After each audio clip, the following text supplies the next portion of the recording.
Not that long ago, Elon Musk declared that the right had legalized comedy again and ended cancel culture. And yet, Donald Trump's censorious war on free press, free speech, and free expression is now targeting professional comedians, according to a deeply chilling story provided by celebrated comedian Nikki Glazer during an interview with Time magazine, and we have to talk about it. But before we do, if you end up liking this video and you want to support the channel, please be sure to hit the like, subscribe, and alert bells before you go. All right, friends, I came across this clip on Twitter, and it's about 3 minutes long, and we're going to watch the whole thing. Nikki Glazer, I should say, is one of my favorite comedians. She's a hilarious roast-style comedian, and she's not particularly political at all, right? Even less political than somebody like Bill Burr. She's very, very funny. But this story is really chilling, especially in context of all the other crazy things that Donald Trump has done with respect to attacks on free speech, targeting his political opponents, targeting law firms for providing representation, constitutional representation to people he doesn't like. And then you add this on top of it. So we're going to play the whole thing. And it actually ends on a funny note. So brace yourself for some laughs as well. And then we'll talk about it on the other side.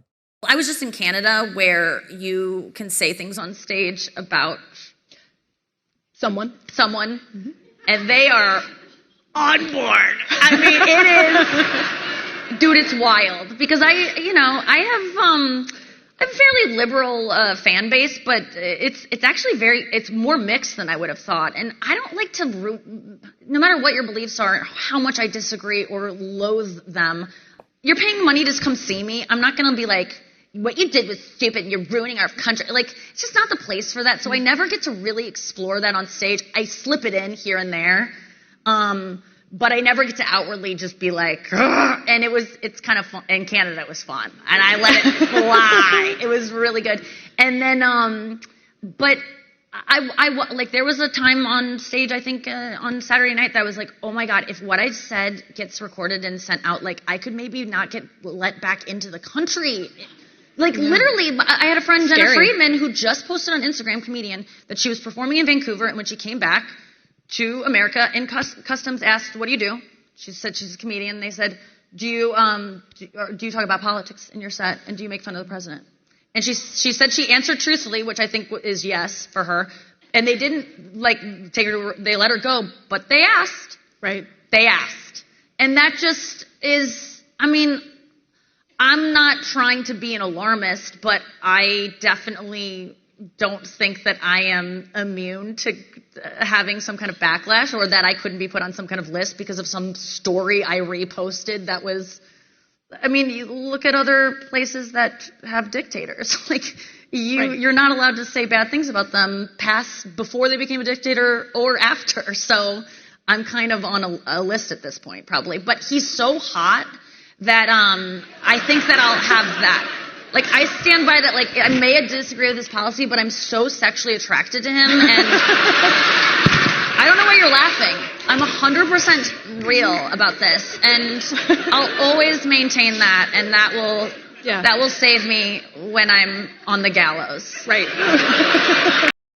That's funny. It's probably also true that would save her from Donald Trump because he's so easily flatterable and it's really all he cares about. I think part of him I think part of him is smart enough to recognize that half the time he's being flattered is total bullshit by whatever sycophant or, whatever person needs something out of it, but he just wants to hear the words and he can rationalize it in his own head.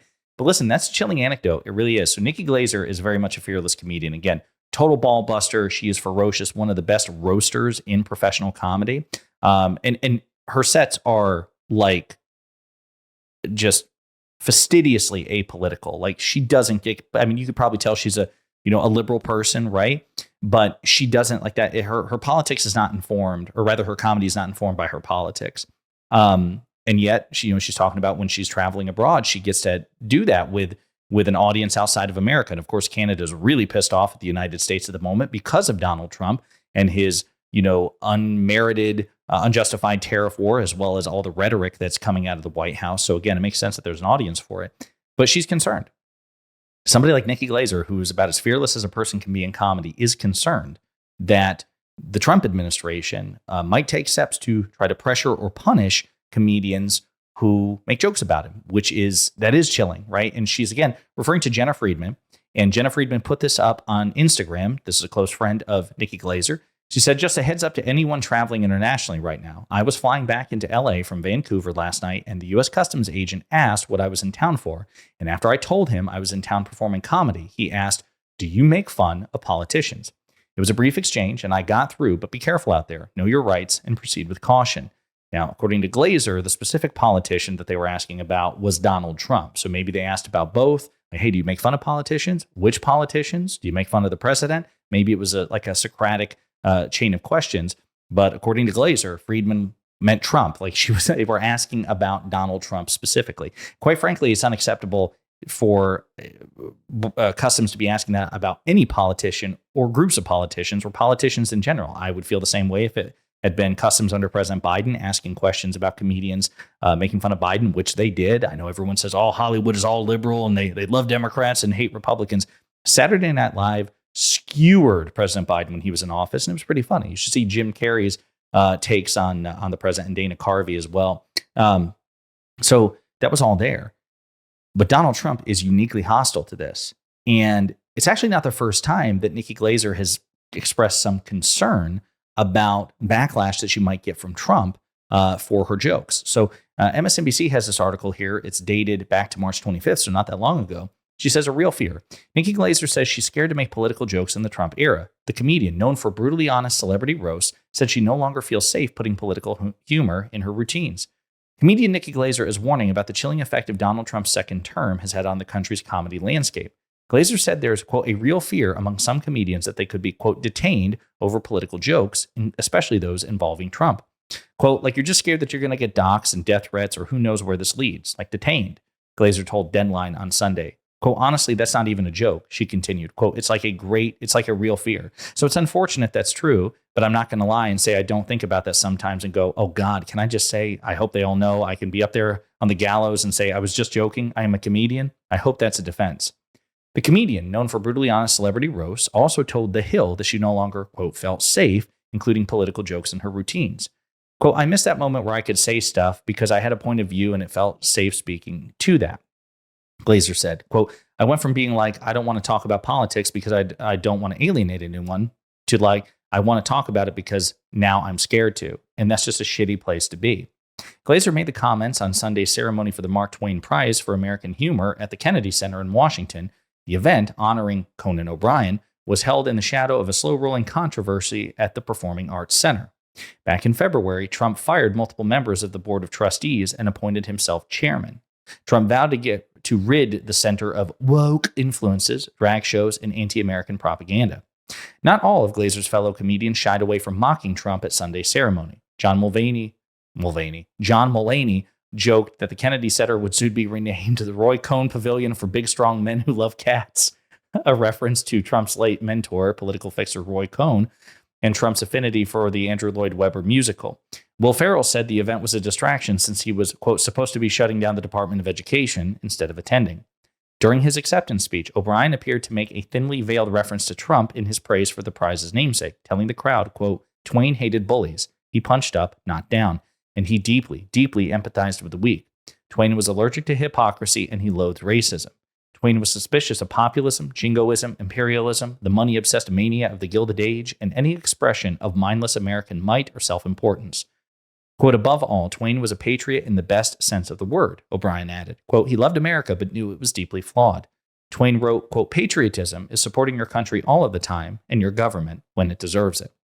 And yeah, that particular segment of Conan O'Brien's acceptance speech went viral a month or so ago. So yeah, the stuff is out there. And I should also note that Trump's war on free speech, again, is raising the hackles, rightly so, of otherwise libertarian and right-leaning publications and advocacy groups. So I've talked at length about how the National Review and the Washington Post, the National Review and the Wall Street Journal, two very conservative publications, have repeatedly criticized Donald Trump's censorious impulses in his lawfare in retaliation against perceived political opponents and institutions and law firms. You also have libertarian magazines like Reason doing it as well. By openly retaliating against his favored law firms, Trump attacks free speech and the right to counsel. Two of his targets are seeking permanent injunctions against Trump's blatantly unconstitutional executive orders, and they discuss it at length. Trump is attacking free speech and the Sixth Amendment right to counsel. I'll also point out it's not just Reason. FIRE, which is perhaps the most famous free speech advocacy group in the country, they have repeatedly criticized the Democratic Party. So it's not like they're liberals. They are right-leaning libertarians. And now that Trump is back in power, they have been all over him because he has been attacking free speech, free press, and free expression rights. The executive vice president of FIRE was interviewed by a friend of the show, Mehdi Hassan. I'd mentioned this in a previous video. And he said, this is coming from the executive vice president of a libertarian right-leaning free speech advocacy group, that what Donald Trump is doing is unprecedented in scope, scale, and severity, meaning what Donald Trump is doing to free speech is objectively worse, according to this right-wing libertarian free speech advocacy group, than any of his predecessors. So when MAGA or right-leaning independents come to you and say, well, what about all the things the Democrats have done? What about the Democrats' cancel culture? Even if you're inclined to agree with them, even if you want to say, hey, listen, Democrats don't always get it right. Sometimes Democrats have a censorious streak in them. Sometimes the left does or whatever. The fact of the matter is that even people who are otherwise ideologically predisposed to like Trump are admitting, based on principle, he's objectively worse on this issue, which is so fundamental to them. And that is why Nikki Glazer is so concerned. In addition to this actual specific example of a professional comedian being questioned by the authorities at the border about whether or not she makes fun of Trump, she should, in America, have the right to say about Trump or Biden or Obama or anything. Hell yeah, I make fun of the president. And as a matter of fact, I'm going to incorporate this into a joke. And it shouldn't cause a damn issue whatsoever, because the question, quite frankly, should never have been asked in the first place. It's none of the government's business. Again, under a Democratic president or Republican president. But it's spooking comedians. And Donald Trump and Elon Musk and the right wing and MAGA and the Republican Party, they're supposed to be the free speech, free expression, and, just total freedom, total liberty party. And they're obviously not, because at the end of the day, it's not about principle to them. It's about specific outcomes. And 3 months in, and we've seen plenty of evidence of that. Pretty chilling stuff. In the meantime, let me know what you think in the comments.